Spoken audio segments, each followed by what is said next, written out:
Good evening. Welcome to South Asia Newsline. I'm Surbhi Sharma. Here are the top stories we are tracking for you on Monday to 28th of October. EU delegation meets Indian Prime Minister Modi ahead of Jammu and Kashmir visit.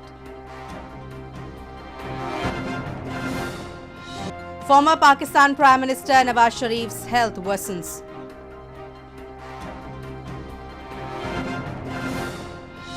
And US Special Envoy returns to Kabul with renewed peace bid.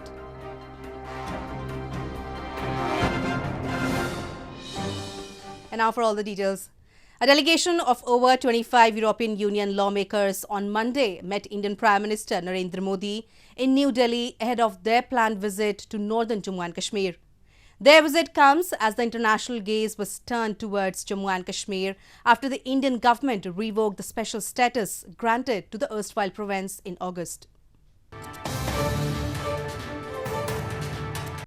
Members of the European Parliament met Indian Prime Minister Narendra Modi in capital New Delhi on Monday ahead of their planned visit to northern Jammu and Kashmir on Tuesday. Prime Minister Modi expressed hope that they have a fruitful visit to various parts of the country, including to Jammu and Kashmir.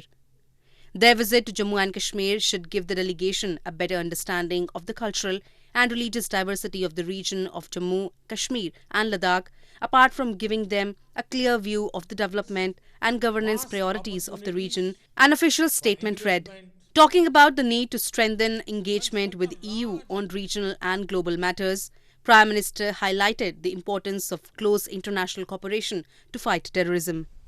Terrorism and radicalism particularly threaten diverse and democratic societies like India and Europe. Close international cooperation is essential to fight terrorism. Urgent action must be taken against all those who support or sponsor terrorists or support such activities and organizations or use terrorism as a state policy. The visit comes as the international gaze was turned towards Jammu and Kashmir after Article 370 that granted special status to the erstwhile province was abrogated by the government on 5th of August. India has maintained that the move was an internal matter and assured the international community that it was taking steps to normalize the situation. News just in. Unidentified terrorists hurled a grenade at civilian at a bus stop in India's Jammu and Kashmir's Sopore, injuring 7. While security forces immediately cordoned off the area and began a combing operation, reports suggest that some civilians sustained severe injuries. The incident comes just days before the centre is set to roll out the Jammu and Kashmir Reorganisation Act on 31st of October. Moving on, a layer of haze blanketed India's national capital, New Delhi, and its air quality dipped to very poor category on Monday post-Diwali, the festival of lights. The overall air quality index crossed the severe mark at many places, forcing some residents to complain of breathlessness. The air quality in Indian capital New Delhi turned hazardous on Monday morning after revelers let off fireworks long into the night to mark Diwali, the Hindu festival of lights. The air quality index, which measures the concentration of poisonous particulate matter, touched 500 in Lodi Road area, indicating severe category, way above the safe limit of 60. Cyclists wore face masks and morning walkers complained of breathlessness as they stepped out early in the day amid thick smoke engulfing the city. लोगों ने काफ़ी crackers use करे जिसका भुगतान आज हमें सुबह लेना पड़ रहा है। आप यकीन नहीं मानोगे, सुबह 5 बजे से हम यहाँ पर हैं और सुबह 5 बजे से हमें ये देखने को मिला कि भाई हम मास्क नहीं लाए थे, बट हमने स्पेशली मास्क खरीदा शॉप से कि भाई ताकि हमें मास्क यूज़ करें और हम पोल्यूशन से बच पाएँ। Indians celebrated Diwali on Sunday by illuminating their homes with lights and candles and offering prayers, followed by a lavish feast and bursting firecrackers. Each year, smoke from festival firecrackers significantly adds to the pollution levels in Delhi and its satellite cities, resulting in a haze that usually lingers for days as wind speed drops during winters. हम लोग daily walk के लिए सुबह morning जाते हैं, Lodhi garden में जाते हैं, रोडों पर टहलते हैं, लेकिन आज 2 दिन से, आज तो इतना ज़्यादा होगा, हम रनिंग करते थे डेली, लेकिन आज मुझे हिम्मत नहीं हो गई कि मैं रनिंग कर सकूं। इतना ज़्यादा प्रदूषण फैल गया, चलने में सांस फूल रही है। Meanwhile, government has directed implementing agencies and neighbouring provinces to intensify anti-pollution measures up to mid-November so that there is immediate impact on air quality. Among a host of measures to curb pollution, the government is using water sprinklers to make the smoke settle. The government has also decided to restrict use of private cars between November 4 to 15. In news from Pakistan, Pakistan's jailed former Prime Minister Nawaz Sharif's health deteriorated on Sunday as his blood platelets count reduced following by breathing problems. This comes just days after he was granted bail by 2 courts on health and humanitarian grounds. Pakistan's jailed former Prime Minister Nawaz Sharif's health deteriorated on Sunday as his blood platelet count reduced followed by breathing problems, days after he was granted bail by 2 courts on health and humanitarian grounds. Sharif was rushed to a hospital on October 21 night from the anti-graft body's custody after his platelets dropped to a critical low level of 2000. Sharif on Saturday also suffered angina while undergoing treatment at a Lahore hospital.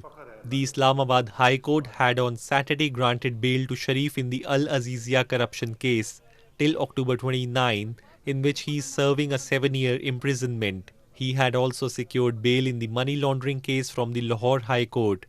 Bail was granted in both cases on medical grounds. Meanwhile, reports suggest that Sharif's daughter Maryam Nawaz has been given special permission by the Punjab government to stay with him. The Awami Action Committee has expressed concern over the occupation of the Special Education Centre by the Pakistani government in Gilgit-Baltistan. Gilgit-Baltistan, a region under Pakistan's illegal rule, lacks laws to protect the rights of the specially abled.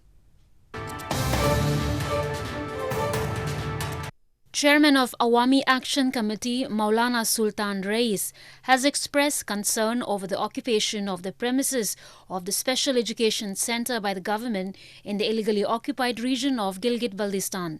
Pakistan's National Accountability Bureau or NAP opened its sub-office in Gilgit in July, taking control of the premises, which has inconvenienced specially abled students. While addressing a press conference, Maulana Sultan Rais called it a clear case of excesses and violation of basic rights of the persons with disabilities in Gilgit-Baltistan.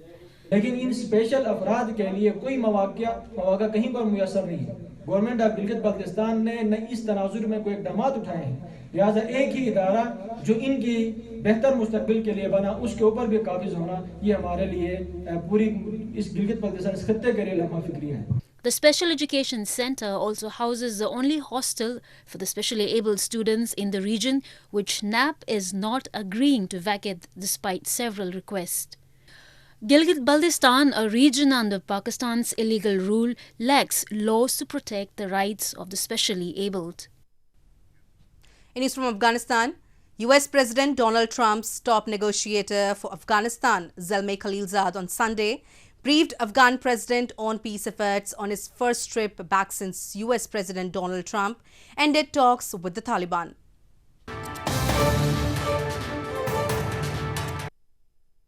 US Special Envoy Zalmay Khalilzad met Afghan President Ashraf Ghani and Chief Executive Abdullah in Kabul on Sunday for the first time since US President Donald Trump abruptly called off the peace talks with the Taliban last month.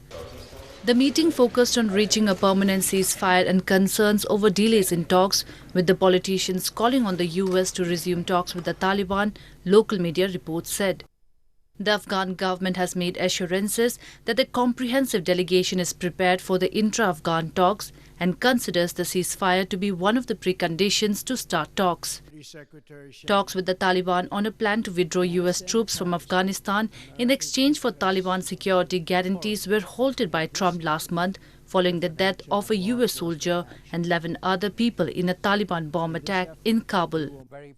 Before the US-Taliban talks broke off, both sides said they were close to reaching a deal, despite concerns that a US withdrawal could bring more conflict and a resurgence of Islamist militant factions. The Taliban has refused to talk to Ghani's government, denouncing it as US puppet. Entrepreneurs and designers from Bangladesh showcased traditional and heritage products at Heritage Handloom Festival 2019, recently held in capital Dhaka. The 4-day festival aimed to promote local handloom products and prevent the extinction of traditional items.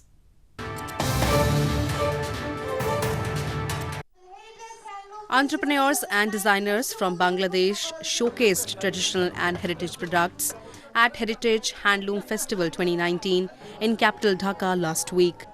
The 4-day festival was organized by Small and Medium Enterprise Foundation and Association of Fashion Designers of Bangladesh in collaboration with the Bangladeshi Ministry of Cultural Affairs. The festival aimed to promote local handloom products and prevent the extinction of traditional items. Products from as many as 15 sectors including jute, khadi, cane, bamboo and folk art were displayed at 45 stalls during the festival. While models presented handloom dresses and products during the ceremony, hand weavers demonstrated their skills on small traditional wooden weaving machines. Tihar Festival, the second biggest festival in Nepal, is being celebrated across the country with religious fervour. During the 5-day festival, people worship cows, crows and dogs, symbolizing a spiritual connection between humans and animals.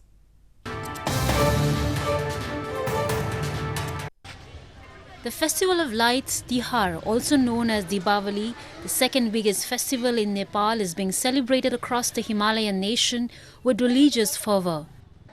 The 5-day festival, which honours Yama, the god of death, formally began on Saturday with the worship of crows known as the informants of Yama.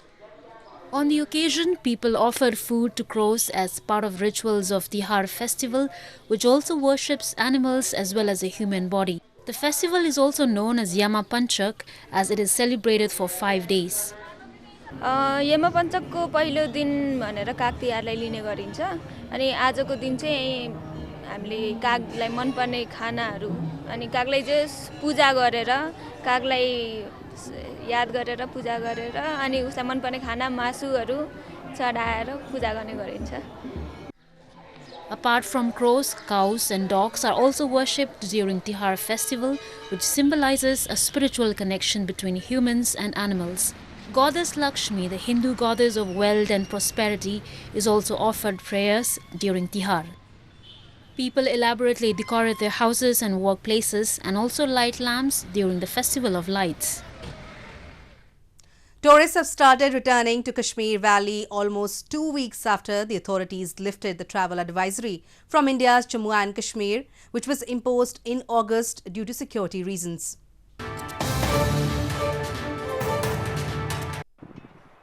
India's Jammu and Kashmir witnessed tourist movement in its Pahalgam town on Sunday, almost 2 weeks after authorities lifted the ban that it had earlier imposed on tourists visiting the region.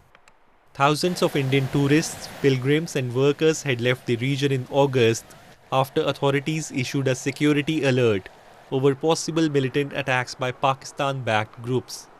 Telephone and internet services were soon suspended and public movements were restricted in some areas after the government announced it had revoked the region's special status. New Delhi, however, lifted the travel advisory earlier this month and partially restored communication lines in the region thereafter. मैं माता वैष्णो देवी आया था तो मेरा आने का बहुत मन किया कि मैं पहलगांव होके आऊँ. पहलगांव मुझे बहुत अच्छा लगता है. मैं 3rd टाइम आ रहा हूँ पहलगांव, तो मुझे बहुत अच्छा लगा और हमेशा मैं आता रहूँगा और अपनी फैमिली को लेकर आऊँगा. और जितने भी मेरे यार दोस्त हैं, मेरे रिलेटिव हैं, मैं सबको एडवाइस करूँगा कि सब जाओ और कश्मीर को एक न्यू कश्मीर बनाओ. Kashmir touts itself as a paradise on earth and is known for its mountains, glaciers and lakes, and was a favorite destination centuries ago for Mughal emperors escaping the summer heat of India's plains. Well, that's all we have for you from South Asia this evening. Now our viewers can watch the show on southasianewsline.com. You can also visit us on facebook.com/SAsiaNewsline and follow us on Twitter @SAsiaNewsline. That's all in tonight's edition. We will see you same time tomorrow. Good night.